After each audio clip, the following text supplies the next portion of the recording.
ভয় সৃষ্টি করে ফেলছে। হ্যাঁ, ভয় সৃষ্টি করে ফেলেছে, ফলে বলে যে আপনার বিরুদ্ধে তো ঝাড়ু মিছিল করছে। সকালের দিকে সাবেক 3 প্রধান নির্বাচন কমিশনার এবং প্রধান শেখ হাসিনা সহ 24 জনের বিরুদ্ধে মামলা করেছে বিএনপি নির্বাচনের প্রশাসনের নির্বাচনের অভিযোগে। এর সন্ধ্যার দিকে রাতের দিকে উত্তরায় একে এম নুরুল হুদাকে গ্রেপ্তার করা আটক করা হয়েছে এবং আপনি দেখেছেন যে ভিডিও দেখেছেন তাকে অপদস্থ করেই এলাকার জনতা পুলিশের হাতে তুলে দিয়েছে, জুতার মালা পরানো হয়েছে, তাকে জুতা পেটা করা হয়েছে, এই ধরনের ছবি আমরা দেখলাম সামাজিক যোগাযোগ মাধ্যমে। এটি নিয়ে একটু আপনার মন্তব্য জানতে চাই। প্রথমত ওনার সঙ্গে আমার একটা ব্যক্তিগত সম্পর্ক একটা পারিবারিক পর্যায়ে ছিল। আমার নির্বাচন যখন আমি এমপি ইলেকশন করি, তো উনি প্রায় 15 দিন আমার বাসায় ছিলেন এবং আওয়ামী লীগের একজন যাকে বলা হয় নেতা হিসেবে সেই নির্বাচন পরিচালনা করেছেন।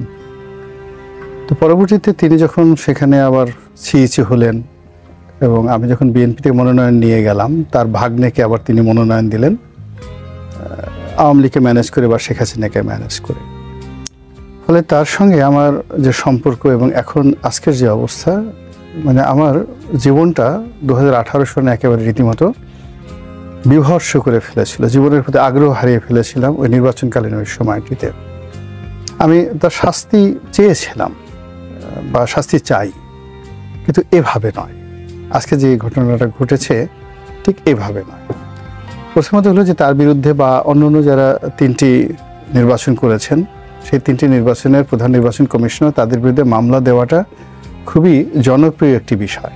এই কাজটি বিএনপি করেছে, এই কাজটি বিএনপির আগে করা উচিত ছিল। আবার তাকে নিরাপত্তা হেফাজতে নেওয়া হয়েছে, গ্রেপ্তার করা হয়েছে, এই কাজটিও সরকার আরও কৌশলে করতে পারত। কিন্তু তিনি একজন সাবেক সচিব, সাবেক প্রধান নির্বাচন কমিশনার, তো তাকে যেভাবে মব সন্ত্রাস করা হয়েছে তাকে আটক করার আগে, এটা আমি কোনো অবস্থাতেই সমর্থন করি না, কোনো অবস্থাতেই সমর্থন করি না। এই কারণ হলো এখন যারা ক্ষমতায় আছেন প্রধান নির্বাচন কমিশনার, তাদের জন্য একটা ব্যাড সিগন্যাল, এবং আগামীতে যারা আসবেন তাদের জন্য একটা ব্যাড সিগন্যাল। মূল ব্যাপার হলো যে অন্যায় করবে, গ্রেপ্তার হবে, সাজা পাবে, এমনকি ফাঁসি হবে, এ সবই ঠিক আছে। কিন্তু একজন মানুষ এখন তাকে ধরে গলায় জুতার মালা পরাতে হবে, তার মুখে গালে মুখে জুতো মারতে হবে, মানে আসলে এই জিনিসটা আমি এই পর্যায়ে আমার যে চিন্তা চেতনা ওইটা নিতে পারি না, আমি ওই দৃশ্যগুলো কল্পনাই করতে পারি না। ফলে এই জিনিসটা আমি সরকারের দৃষ্টি আকর্ষণ করব যে এই বিষয়গুলোটা নিয়ে তদন্ত হওয়া উচিত। সে এখানে যেখানে সরকার মব সন্ত্রাসের ব্যাপারে খুবই যাকে বলা হয় কঠোর, তারা জিরো টলারেন্সে চলে আসছে, এবং এই সরকারের যত বদনাম আছে, দুর্নাম আছে, তার মধ্যে 1 নম্বর হলো মব সন্ত্রাস, 2 নম্বর হলো আইন শৃঙ্খলার অবনতি। এখন এতদিন পরে 10 মাস পরে যখন আমরা একটা নির্বাচনের দ্বার প্রান্তে, আমরা যখন বিশ্বাস করতে বসেছি যে এই বর্তমান নির্বাচন কমিশনের একটা ইলেকশন করবে এবং ডক্টর মোহাম্মদ ইউনূস একটা নির্বাচন দেবেন এবং ফেব্রুয়ারি মাসে একটা নির্বাচন হবে শান্তিপূর্ণ, অংশগ্রহণমূলক, এবং সেখানে যে যার মতো করে ভোট দিবেন, ঠিক ওইরকম যখন একটা নেগোসিয়েশন চলছে, তখন এই ঘটনার এই অংশটুকু মামলা হয়েছে, আমি খুবই খুশি, গ্রেপ্তার হয়েছে আরও খুশি, সাজা হলে আরও খুশি হব, কিন্তু মধ্যে থেকে যে মব সন্ত্রাসটা হলো এটা না হলেও পারত। আপনি এখন যারা নির্বাচন কমিশন আছে বা দায়িত্বে আছেন, তাদের জন্য ব্যাড সিগন্যাল কেন বলছেন?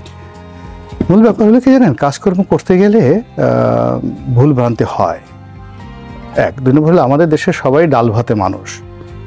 এখন যারা ক্ষমতায় আছে, পুলিশ বলেন, অন্যান্য প্রশাসন বলেন, তারা সবাই ডক্টর মোহাম্মদ ইউনূসের চোখের দিকে তাকিয়ে কথা বলছে না, তার কথার সঙ্গে সামঞ্জস্য রাখার চেষ্টা করছে।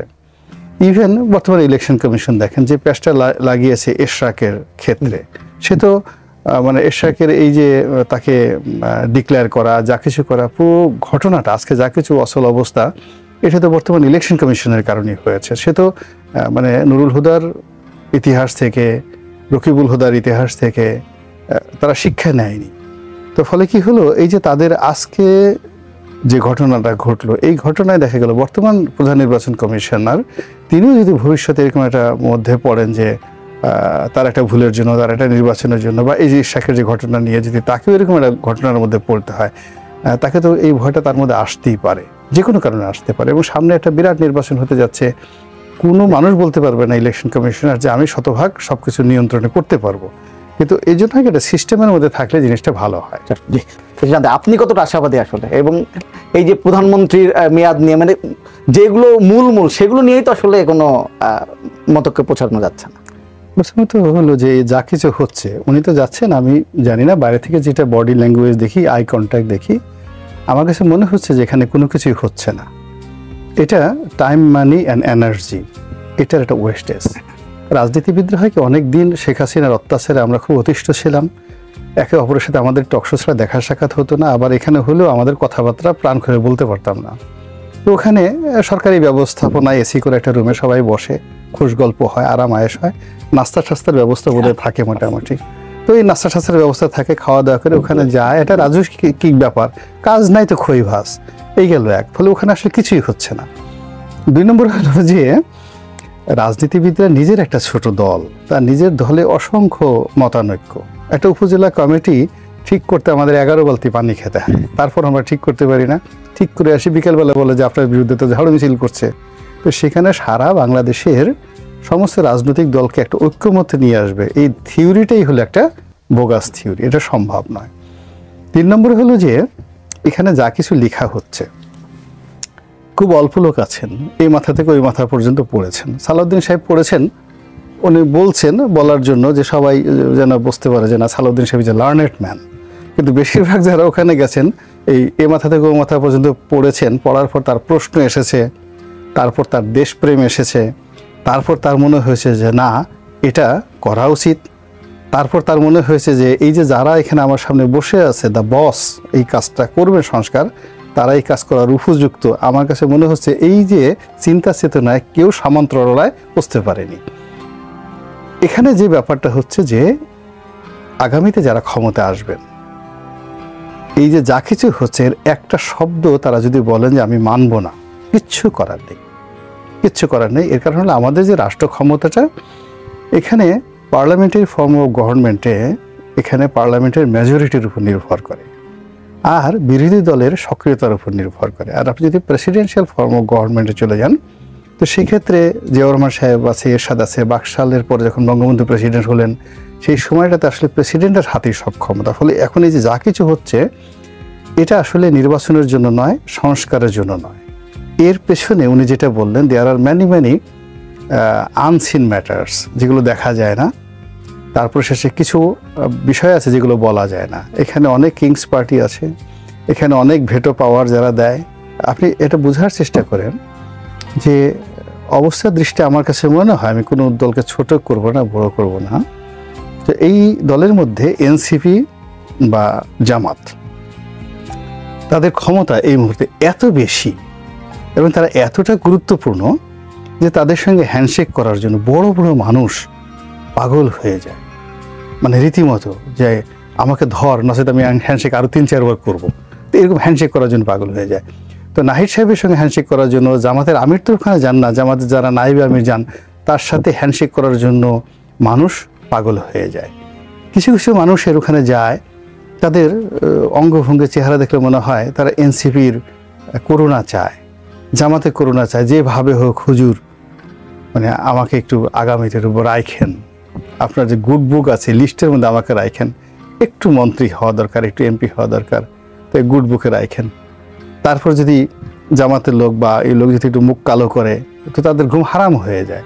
এই জিনিসগুলো ওখানে তৈরি হচ্ছে। একটা বোঝার চেষ্টা করুন যে এই রয়্যাল বেঙ্গল টাইগার, বাঘ, তার অ্যাটিটিউডের মধ্যে বোঝা যায় সেটা রয়্যাল বেঙ্গল টাইগার। তার সামনে দিয়ে হাতি যায়, সে কিন্তু মাথা নোয়ায় না। তো এখানে যা কিছু হচ্ছে, ওই যমুনাতে যা কিছু হচ্ছে, তারপরে শেষে ধরেন আপনার কি যেন ওই যে এখানে যেই মানে যে ফরেন সার্ভিস একাডেমিতে যে বৈঠক হচ্ছে, এখানে যাদেরকে মঞ্চে বসিয়ে শাহাদাত হোসেন সেলিম সামনে বসে কথা বলেন, আমি এখানে লিখে দিতে পারি উনি যদি ভবিষ্যতে এমপি হন, বিএনপি ক্ষমতা আসে, হয়তো মন্ত্রীও হবেন, ওই লোক একটা ওনার সামনে উনি টেবিলে বসতে দেবেন না, নট অ্যালাউড ইভেন সামনে বসার জন্য। তো সেই লোকগুলোর সামনে বসার পরে উনি যদি মন্ত্রী হয়, সামনে গেলে বলবে তুই আমার সামনে আসছিস কেন, আমি জাস্ট তাকে দিয়ে একটা উদাহরণ দিলাম, তুই আমার সামনে আসছিস কেন, ওই সময় যে জ্বালান জ্বালাইছে আমার উপর পা তুলে বসছিলি না, এখন একটু বস দেখি কেমন অবস্থা। দ্যাট উইল হ্যাপেন আগামী দিনগুলোতে। ফলে এখন যা কিছু আছে এই দৃশ্য শেষ দৃশ্য নয়, এই ঘটনা শেষ ঘটনা নয়, আরও বহু কিছু অপেক্ষা করছে এই জাতির জন্য। একটা জিনিস দেখবেন যে হঠাৎ করে যদি আপনি দেখেন যে একটা রয়্যাল বেঙ্গল টাইগার, বাঘ, একটা রয়্যাল বেঙ্গল টাইগার হঠাৎ করে একটা খরগোশের সামনে গিয়ে মাথা নোয়াচ্ছে, বো অফ করছে, মানে মাথার টুপি খুলে হ্যাটস অফ করে তাকে সালাম দিচ্ছে, তা আপনি বুঝবেন যে এখানে ঝামেলা আছে। এখানে বিএনপির বড় বড় নেতা 3 বার এমপি হয়েছে, 4 বার এমপি হয়েছে, মন্ত্রী হয়েছে, তারা এই সময়টিতে এসে যে আচরণগুলো করছে আমার কাছে খুব অস্বাভাবিক। মানে এটা তাদের জন্য অস্বাভাবিক, আর যাদের জন্য করা হচ্ছে তাদের জন্য 10 নম্বর বিপদ সংকেত। এবং আগামীতে এই যে যাদের জন্য এই কাজ করা হচ্ছে 10 নম্বর বিপদ সংকেত, তারা যে এই পরিস্থিতি কিভাবে সামাল দিবে এটা আই ক্যানট আন্ডারস্ট্যান্ড। আমি এটা বুঝতে পারি না। মানে টোটাল জিনিসের মধ্যে আসলে ফেয়ার হচ্ছে না, ফ্রম হার্ট, ফ্রম মানে হৃদয়। এখানে বিএনপির মতো একটা প্রাজ্ঞ দল বা আমরা যারা রাজনীতি করে মোরাললেস, আমাদের তো আসলে সমাজের অনেক কন্ট্রিবিউশন আসছে। ওনার কথা চিন্তা করেন, আমার কথা চিন্তা করেন, আমাদের জীবন যৌবনের মানে অলমোস্ট 35 to 40 ইয়ার্স আমরা শুধু রাজনীতির পিছনে ব্যয় করেছি। আমাদের উপার্জনের কত 80 to 90% আমরা জনগণের জন্য দিয়ে দিয়েছি। যা উপার্জন করেছি নিজেরা না খেয়ে 80 to 90%, কিছু কিছু রাজনীতিবিদ আছে আরও বেশি। এই যে মহাসিন আলী সাহেব মারা গেলেন, উনি তো ওনার জীবনের 100% কেন 110% উপার্জন উনি জনগণের জন্য খরচ করে মারা গেছেন। আওয়ামী লীগের যেখানে এসে গেল যে সিগারেট টানতেন বীর মুক্তিযোদ্ধা মহাসিন আলী, এখন সেই মানুষের সামনে এসে রাজনীতি শেখাচ্ছে এমন মানুষ যে জীবনে কোনোদিন রাজনীতি করেনি। এমন মানুষ এসে আমাকে সবক দিচ্ছে ইলেকশন কিভাবে করতে হবে, যে জীবনে কোনোদিন আজ পর্যন্ত ভোট কেন্দ্রে যায়নি। সে কিভাবে জানে না যে একটা ভোট কেন্দ্রের মধ্যে কিভাবে ব্যালট পেপার মানে আপনি সিল মেরে তারপর এটা ভাঁজ করে কিভাবে ঢোকাতে হয়, এখন পর্যন্ত জানে না। সে আমাকে সবক দিচ্ছে এখন যে আগামীতে নির্বাচন কিভাবে হবে, এবং নির্বাচনে পোস্টার করা যাবে না, ওইটা করা যাবে না, একসাথে মানে টোটাল যে জিনিসগুলো হলে কি আমাদের যে ট্রেডিশনাল রাজনীতি, এই ট্রেডিশনাল রাজনীতিকে পুরো কন্ট্রাডিক্ট করে। সো ইট ইজ এ, আপনি বলবেন যে ডক্টর মোহাম্মদ ইউনূস সাহেব ওনার যেটা থিওরি আছে, মানে 3-0 থিওরি, এই 3-0 জিরো এখন এখানে ঝুলে আছে। জুলাই চার্টারটাই আমরা ধরি যে নির্বাচন জুলাই চার্টার হয়ে গেলে নির্বাচনটা সময় নিয়ে কারো কোনো আপত্তি থাকবে না, এমনটি যদি হয়। জুলাই চার্টার নিয়ে যখন নানা ধরনের আসলে হবে কি হবে না, ঐক্যমতে পৌঁছবে কি পৌঁছবে না, একটা অনিশ্চয়তা আছে, সেখানে নির্বাচন ফেব্রুয়ারির দিকে হবে, এটা নিয়ে আপনি কতটা আশা? নির্বাচনটা পরের ব্যাপার। আগে আসলে জুলাই চার্টারটা পুরো জাতির জন্য একটা বিরাট পাওয়া না পাওয়া, আশা আকাঙ্ক্ষা, সার্ভাইভ করা এবং ধ্বংস হওয়া, এই জিনিসগুলো এই জুলাই চার্টারের উপর নির্ভর করেছে। মূলত ব্যাপার হলো যে গত 10 মাসে 11 মাসে এত জটিলতা তৈরি হয়েছে এবং এত বিতর্ক তৈরি হয়েছে, যেটা আমরা সেই 2024 সনের সেপ্টেম্বর অক্টোবর মাসে আমরা ইভেন উই ক্যানট ইমাজিন। যেমন শেখ হাসিনা প্রথম আমরা জানলাম যে পদত্যাগ করেছে, পদত্যাগপত্র জমা দিয়েছে, এখন রাষ্ট্রপতি বলছে যে আমার কাছে কোনো পদত্যাগপত্র নেই। এটা আমাদের কল্পনার মধ্যে ছিল না। এরপর হলো এই সরকার কিভাবে শপথ নিল, সে বলল যে সংবিধানের 106 আর্টিকেল 106 অনুযায়ী করা হয়েছে, ভালো কথা। তো এই বুদ্ধি রাষ্ট্রপতি দিয়েছে, সবকিছু করেছে। এখন কদিন পর দেখা গেল যে সময়ের কথা বলা হচ্ছে, সেই সময় প্রধান বিচারপতি থেকে শুরু করে একজন অ্যাপিলেট ডিভিশনের সিনিয়র বিচারপতি মানে এনায়েতুর রহিম সাহেব, তারা দুজনই সেনা হেফাজতে ছিলেন। তো সেনা হেফাজতে থেকে যেটা ফুল কোর্ট যে বেঞ্চ বলা হয়, যেটাকে একদম ফুল কোর্ট রেফারেন্স, অর্থাৎ অ্যাপিলেট ডিভিশনের সকল বিচারপতি একসাথে বসে যখন একটা সিদ্ধান্ত নেয়, এটাকে ফুল কোর্ট রেফারেন্স বলা হয়। 106 ধারাতে যে ফুল কোর্ট রেফারেন্সের কথা বলা হচ্ছে সেটা হয়নি। ওই সময়টাতে যদি ক্যান্টনমেন্টে থাকে তাহলে ক্যান্টনমেন্টে বসেছে তারা লিস্ট অনুযায়ী, অথবা ওই সময় ক্যান্টনমেন্টের তত্ত্বাবধানে হাইকোর্টে এনেছে। মানে এই জিনিসগুলো নিয়ে এত সমস্যা তৈরি হয়েছে। এরপর হলো সংবিধান। সরকার কি সংবিধান অনুযায়ী শপথ নিচ্ছে, সংবিধান অনুযায়ী কাজকর্ম করছে? যদি সংবিধান অনুযায়ী কাজকর্ম করে থাকেন, এবং ডক্টর মোহাম্মদ ইউনূসকে বলা হচ্ছে প্রধান উপদেষ্টা, ইট মিনস তিনি রাষ্ট্রপতির প্রধান উপদেষ্টা, তাই তো? আচ্ছা, তো রাষ্ট্রপতির প্রধান উপদেষ্টা হিসেবে উনি যেই কবার 11 বার বিদেশ যাবেন, যাওয়ার আগে ওনার রাষ্ট্রপতির সঙ্গে বৈঠক করতে হবে, আসার পরে রাষ্ট্রপতির সঙ্গে গিয়ে এসে বলতে হবে, এটা তো একটা রাষ্ট্রীয় প্রোটোকল। উনি তো সেটা করেননি। বরং আমরা যেটা দেখেছি রাষ্ট্রপতি যেখানে যাবেন উনি সেখানে যাবেন না, এবং শহীদ মিনারে থেকে শুরু করে অন্য যেই জায়গাতে দুজনের কাছে মনে হয় যেন এদের দুজনের মধ্যে কত জন্মের যে মানে ঝগড়া, কত জন্মের যে মুখ দেখা দেখি বন্ধ। অথচ এই রাষ্ট্রপতির হাতে শপথ নিয়েছেন, এই রাষ্ট্রপতি শপথ পড়িয়েছেন, পাশাপাশি বসেছেন, এখন তাদের মধ্যে শত্রুতা হবে কি নিয়ে? তো এই জিনিসগুলো নিয়ে যে এনিমিটি তৈরি হয়েছে, যে ঘৃণা তৈরি হয়েছে, এই ঘৃণা নিষ্পত্তি করার জন্য মানে এখন তো সরকারের কতগুলো গুরু আছে, মানে গুরু মানে পীর, মোর্শেদ, যাকে বলা হয় ভাববাদী আধ্যাত্মিক নেতা। এরকম যে কজন আধ্যাত্মিক নেতা আছেন তার মধ্যে ধরেন বিদেশে যিনি আছেন, সরকারের ডিফ্যাক্টো সরকার পরিচালনা করেন ডক্টর পিনাকি ভট্টাচার্য। ডক্টর পিনাকি ভট্টাচার্য মূলত যাই বলেন না কেন, পিনাকি এখন বর্তমান সরকারের খুবই গুরুত্বপূর্ণ ব্যক্তি। আর একজন আছেন বাংলাদেশে ফরহাদ মাজহার সাহেব, দুজন। আর একজন আছেন আমার দেশ পত্রিকা সম্পাদক জনাব মাহমুদুর রহমান সাহেব। তো ওনারা সরকারের উপর খুবই মানে প্রভাব বিস্তারকারী গুরুত্বপূর্ণ ব্যক্তি। এখানে ধরেন তারেক রহমান সাহেবের সাথে বৈঠক, এই যে সমস্ত বৈঠক টৈঠক হয়, যা কিছু হয়, মানে এই তিনজন ব্যক্তি মূলত এই মুহূর্তে অনেক কিছু করছেন। এখন এই তিনজন ব্যক্তিরই